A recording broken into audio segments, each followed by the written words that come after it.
After careful consideration and after Governor Tony Evers' announcement today, Milwaukee Public Schools made a difficult decision to close school beginning March 16th. We will continue to monitor the situation and plan on resuming class on Tuesday, April 14th. This is after our regular scheduled spring break. The decision was made in the best interest and the health and safety of our students, families, and staff. In order to support our students, we have identified locations for distribution of meals and instructional materials. Students may stop by these locations and pick up meals and educational work Monday through Friday, 11 to 1 o'clock p.m. And we call it Stop, Grab, and Go. We are now open to answer any questions that you may have. What's the plan for distance learning during this? Distant learning is something that right now that we are not able, we're reviewing and working through that process, and we're trying to get it up to go. We want to make sure the equity is prepared from an equity standpoint, that we are able to offer this to all of our young people, all 76,000 of our young people. And right now, with the digital divide, we are not able to do just that. So we're working to see how we're going to do that. We'll be in this weekend as well as Monday and Tuesday of next week, still looking for ways to be able to engage with our young people. So starting next week, what can families expect? Families can expect starting next week between 11 and 1 with the 20 locations that, that will be spread out throughout the city to provide instructional material for all of our young people and a meal. And in that particular meal, it will be 2 meals in one. So we will provide a lunch and then a breakfast for the next day. Dr. Posley, do you have any services that people can use for childcare during this time? A lot of the parents of students who go here are nurses in the area, and they're going to be needed at the hospital. Obviously, other parents as well are going to need some services. And right now, we do not, because all of the services that we offer is with recreation and our wraparound programs, and that means all of our schools will be closed during that time. So we won't have that available for families as well as staff. Families can turn to at this time? No, that is something that we're working on throughout the weekend, looking for a possible list and things of this nature that we could put out to families so that they will be aware of some areas that is available for child care services. Dr. Posley, could this have an impact on the last day of school? Could this be a date that could go far into June because of this? It very well could, but right now we don't have those answers. You know, with the governor's mandate, we don't have those answers. We've been working with the Department of Public Instructions all day, working to try to get there, along with a number of other districts in the area. With some students not able to access the internet, these instructional materials, do they get around that issue as well? Well, they would have to have the internet. Well, with the instructional material that we're passing out, you do not have to have the internet in order to do that. Along with that, we have a supplemental list of other items that can be requested at one of the 20 sites that could be shared with our children. You mentioned at the previous news conference that you were hoping to actually be able to deliver meals to families who couldn't make it to these sites. What's the status of that? Well, the delivery of the meals will be in those 20 locations. That is also something earlier we talked about, you know, in Meals on Wheels type of things, but we're looking at the idea right now to see for a starting point is for those 20 locations, and then we will reevaluate. We're going to see, take a look at it on Monday. Monday will be our first day, and we will evaluate and see what needs to happen. Those instructional things that they get, is that going to be day to day or a Monday? Or are they going to get a full week's course load to know what they need to do? It will be day to day, but we are going to be providing packages of work. You know, someone may take a package, it may take a little time to complete. However, we will have new materials and things there on a daily basis. Students who may be graduating, do you have any concerns about their school year? Well, that is something that we have been working at and looking at for some time now. And one of our priorities of our high school students, especially 12th grade, to make sure that they have all of the credits that's necessary to become a graduate of the Milwaukee Public Schools. Are faculty and staff and administrators going to be paid in full during this time off? I shared that, we are here all weekend long, and there's some nuances that we're working with through that process, and we will have that information, and we're going to make that available to our staff. What direction are you giving teachers right now? Right now, the direction is basically what we have placed out on the website, and we have written a letter to each of our staff as well as our families explaining the situation and the time that we're starting and the time that we're going to return back. For community members who want to pitch in and help with food, donations, where can they take them? Anywhere around your locations for drop-off? Well, right now, we are, just like I said, that we have been receiving a number of calls in regards of support to how they could help and be a part of supporting us through this effort. And what we're going to do between now, this weekend and Monday, is come up with a plan of how we will do just that. Was this decision made because of the governor's mandate, or was this a decision that you planned on having anyway? This is a decision that was made when we got the directive today. This was a decision that was rendered. This is also a golden opportunity for us to pull together to make sure that we can get our staff in place. So we took the time to get staff in place to be able to deliver instructional materials as well as the meals that we have. So if the governor's mandate didn't come in, would this have been an option? That is something that, that was all taken into consideration.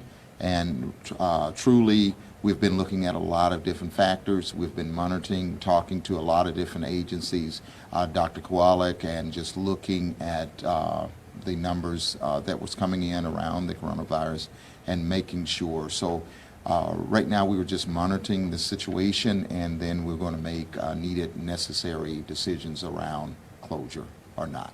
Are you going to have extra cleaning services in the buildings, more so than now that school isn't going to be happening?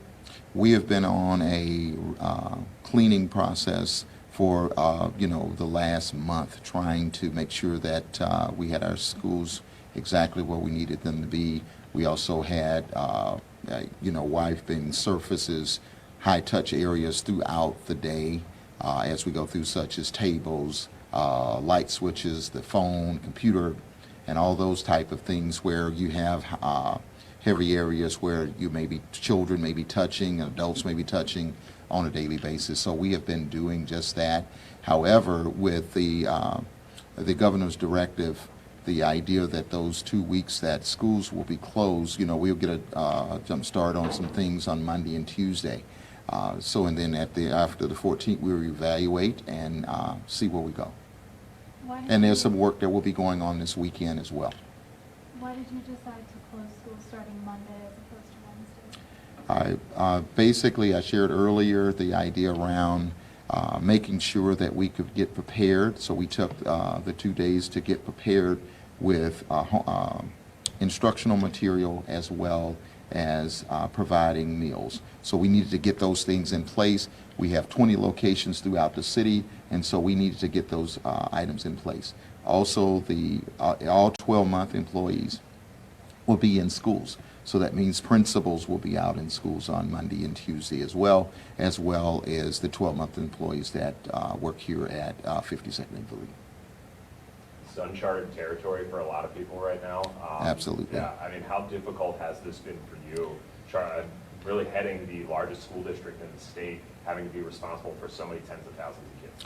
This has been a lot of sleepless nights, and this has been something that we have been totally immersed in for the last month. We have been working to come up with a pandemic plan. We have had a pandemic plan for a while. We had to have an academic plan that we put with it, and we also had to have a meals plan around nutrition services. So because all we could think of is how do we meet the needs of our young people, even if school is out? How do we make sure that we provide safety nets for young people, and we have done just that. So it's been a lot of sleepless nights. We've spent a lot of long hours here doing that, and we're still around the clock trying to make that happen. And every day it's something new that we're working with. So it's been truly a labor of love, because we have truly done everything we feel that we possibly could do to make sure that we are able to meet our young people needs. Do you have a hotline or anywhere that families can go if they have questions?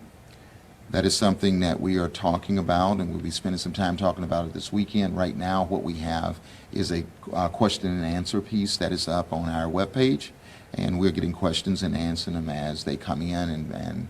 But the idea of a hotline is something that we have been talking about, and seeing what we can do to be able to answer those questions. But the problem with the hotline would be the idea of having staff available to answer those calls. So right now we're dealing with the question and answer piece. 4 total weeks off of school, including spring break. What would your message be to the students to make sure that when they do come back, that they're not coming from behind trying to make up lost time? My message would be to make sure, just like tell children every single day, read as much as you can. Read, read, read. Find every single book that you can put your hands on and read. The other piece is writing. We have a ambitious instruction plan in this District 2.0 where we have gone truly back to the basics, math, reading, and writing. And I talked about reading. The other piece is writing and finding writing things to write about and prompts. That is something that we are going to be looking at through the instructional materials to encourage young people to write, and looking at different topics that they can write on, as well as mathematics, looking at and mathematic worksheets and things of this nature, instructional materials around mathematics. So we're going to ask that our young people do as much as that is possible. If there is an opportunity to check into the local library, if the libraries are open, to be able to walk into a public library. One of the things that we push is to make sure that all of our young people have a library card. And we do that every single summer because we don't want to have the summer lag. So we're going to encourage young people to do just that. Also, for those young people who have internet access, to go to all of the interventions that we have on the website. Actually, they can go into interventions that they do on a daily basis. So our push will be reading, writing, and mathematics every single day. So are you expecting families next week on Monday to try to get to one of those 20 sites to get those instructional materials, even if they don't necessarily need the meals? Absolutely, I expect that to happen, and we started out with 20 to gauge how many we will need. And basically what we did was go over our map from a geographical regions to look at how many schools in clustered areas of the city, and making sure where we have large concentrations of students to be able to make sure that we have them in the right place. And maybe we've missed some spots that we have to go back, and maybe we need to condense in. We will find that out on Monday and Tuesday of next week too, so that we will have built-in safety nets for young people. It's an average of almost 4,000 families that will have to go through those locations between 11 and 1. Do you think that's enough time?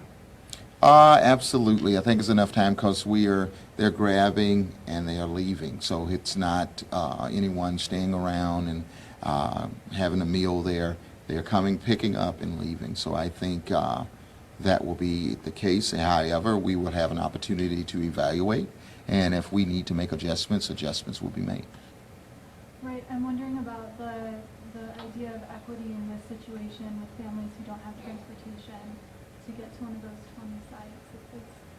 What are you hoping to do around that? And one of those things that we're looking at around that particular piece, with that, once we can find out what is going on and what people will need, we will, if someone comes to us and share with us that they don't have access to those points of locations that we have placed, we will find ways to meet those needs. We have a lot of community agencies that have come on board to support us and want to talk with us about how they can support us. The faith-based initiative, we have had conversations with people like the Red Cross.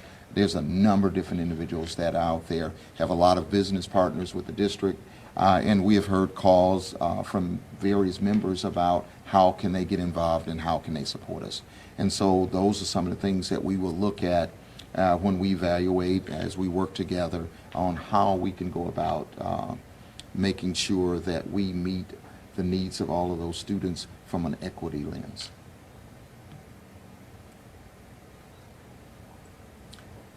Thank you.